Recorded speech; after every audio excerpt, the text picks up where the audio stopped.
Hi, I am Heidi Weiss, and this is Katie. She's going to be helping me today with a demonstration of some basic Pilates principles. Specifically in this video, we're going to be working on rolling. This is the only video we'll do any rolling exercises in because I think at home a lot of people might not have a surface that's comfortable to roll on. You're welcome to try it on carpet, but if you don't have a comfortable surface, this will be the only video with rolling in it. So as always, if you're not comfortable doing any of these exercises, please leave them out. If they cause any pain, definitely leave them out, and it's always good to check with your healthcare provider before starting any movement program. So Katie, please lay down. We're going to start with the heels coming together, not entirely with the soles of the feet, but just the heels. Yeah, opening the knees so that we always want to have the knees pretty much in line with about where your second toe is.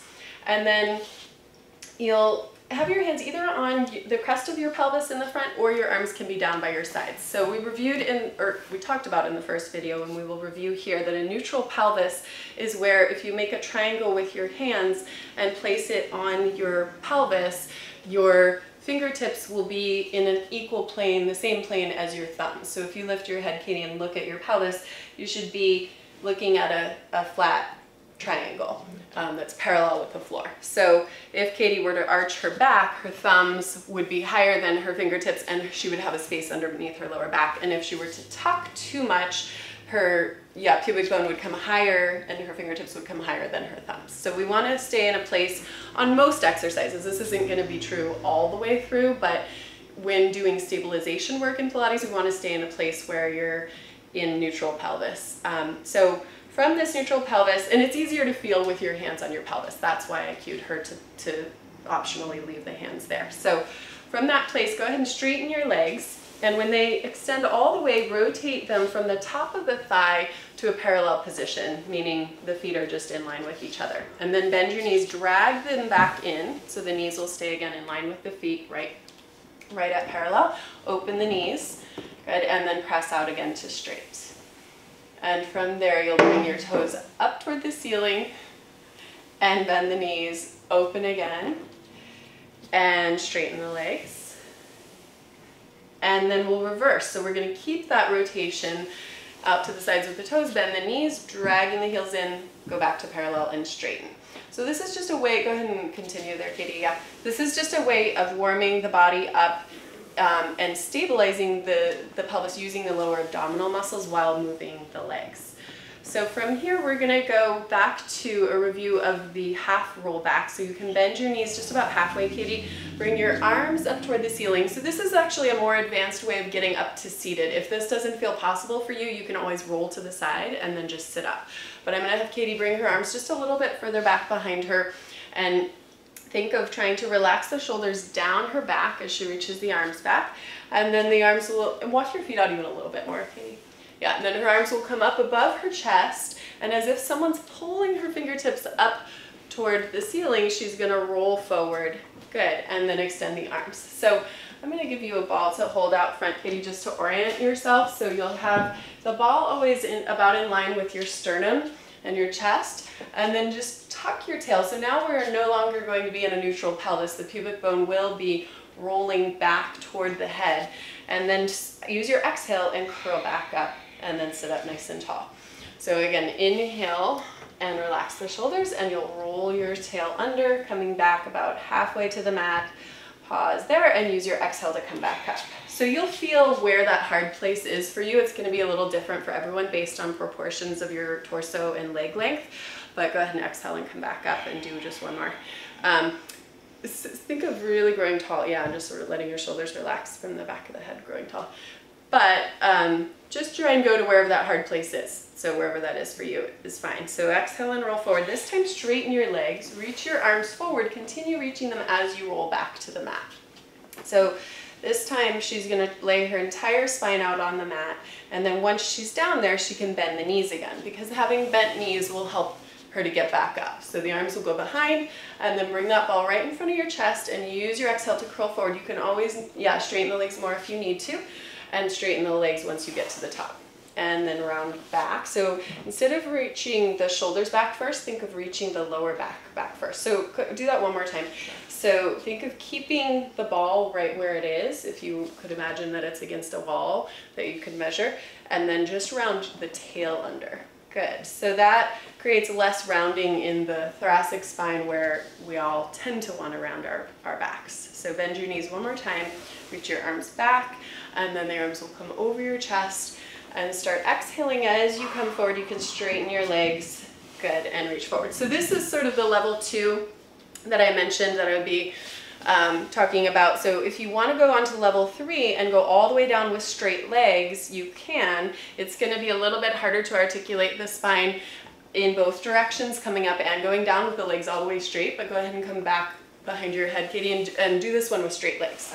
So you want to still think of bringing the lower back toward the mat and really articulating through that lumbar spine and rounding there. Yeah, good. Flex your feet. Take one more inhale, reaching your arms forward, shoulders back, let your head come down.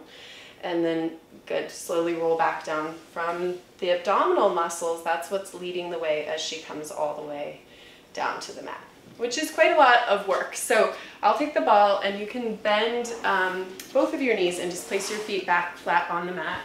And from here, we're gonna just take the one leg and straighten it out from the knees. So your leg will be lifted, yeah, as if you are holding something important between your knees. And I want you to think of hugging that center line as strongly as you can with your inner thigh muscles, but as if there's a wrapping action happening here, because in Pilates we work a lot of external rotation, meaning rotating out from center, because those external rotators are what help to stabilize the pelvis, and that's really important for safety and injury prevention. So from here, we're going to just keep that feeling of hugging the center line and external rotation, and then let your leg lower. You could go all the way down to the mat and tap it if you want, and then you'll go back up and you can go higher than where you started, all the way to vertical. And again, inhale, lower your leg, and then you'll exhale, lift it up. Good. One more time like this in parallel, so that means her toes are pointing up toward the ceiling. And then we'll do 3 in turnout. So now she's going to have the inner side of her knee facing up, and you can again inhale to lower down. So this variation is particularly good for people who have knee injuries or need to strengthen the knee or stabilize the knees because perhaps of sports involvement or just weakness around the knee. This helps strengthen those muscles that are important for stabilizing. So from here you can bend that right knee and allow your left leg to straighten again, like you've got something important between your knees. Good. So bring it down just a little bit. Yeah. And think of reaching your leg really strongly that way while at the same time pulling from your core muscles back toward the mat. So there's always this 2-directional stretch happening in Pilates. So yeah, again, inhale to lower the leg and then exhale to lift it up. Nice. So if you feel, go ahead and keep going. You're doing great here. Some people might get a lot of hip engagement doing this exercise in the front of the hip of the leg that's moving. If you feel that, try and imagine that your leg is pressing down into something. So now you can rotate out now, Katie. Yeah, and using the inner part of the thigh, you'll lift the leg up. But again, if you feel hip engagement, you can really press down into my hand as strongly as you want to hopefully activate the back side of the leg and feel that connection to the low belly more. One more time. Inhaling to float the leg up and exhaling, bring it down even with your other knee, and then you can bend that knee and rest. So just take a hug of your knees into your chest. We're going to come up to a seated position by just rocking up. Again, you can do that by just rolling to your side and sitting up. Yeah, but we're going to just continue this motion doing a little rolling like a ball here. So take your knees even closer to you and then bring your hands to the outsides of the shins. So Katie started doing this in the way that I would recommend if you've never done the rolling before, that you start with hands behind the thighs, but once you're comfortable, you can take your hands to the outsides of the shins, yeah, and then pick your feet up. And this is more challenging because you have to hold your knees into you as you rock back. So she's trying to do that as much as possible and stay round, rolling back on the inhale and then coming up on the exhale. One more time. Yeah, and at the top, you can see it's really challenging for her to not straighten up. So try to keep rounded in the lower back. And then you can set your feet down and we'll roll back to the mat, just reaching the arms out front and slowly taking a slow roll back all the way back down into the mat. and you can hug your knees into your chest. So another option for getting up to a seated position is to just roll to the side and then press up onto your hands and then sit forward. Or you can rock yourself up to sitting with the hands behind the thighs.